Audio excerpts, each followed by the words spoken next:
امر پرزیدنت جمهوری تاجیکستان. در سال 2026 آزمون جمهوریوی فروغ صبح دانایی کتاب است برگزار کرده شود. نظامنامه، هیئت کمیسیه، جایزه و رویخط ادبیات توصیه شونده آزمون جمهوریوی فروغ صبح دانایی کتاب است تصدیق کرده شوند.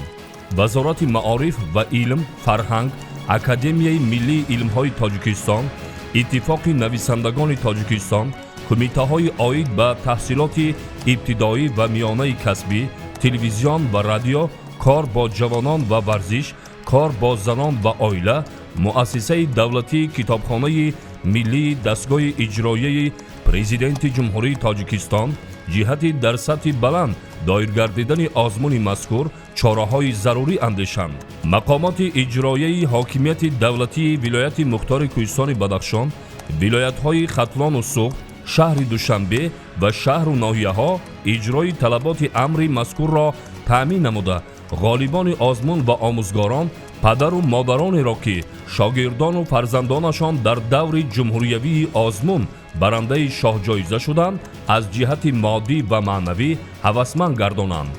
وزارت مالیه جمهوری تاجیکستان از حساب مبلغ‌های فاند ذخیروی پرزیدنت جمهوری تاجیکستان که برای سال 2026 پیش بینی گردیده اند به دستگاه اجرایی پرزیدنت جمهوری تاجیکستان جهت برگزار گشتن آزمون مذکور 8 میلیون و 290 هزار سامانی به طور نقد جدا نماید. دستگاه اجرایی پرزیدنت جمهوری تاجیکستان استفاده مقصدناک مبلغ جدا شده را تامین کرده عاید به خراجات انجام داده به وزارت مالیه جمهوری تاجیکستان حسابات پیشنهاد نماید. نظارت اجرای امر مذکور به ذمه معاون سروزیر جمهوری تاجیکستان سرپرست ساحه گذاشته شود.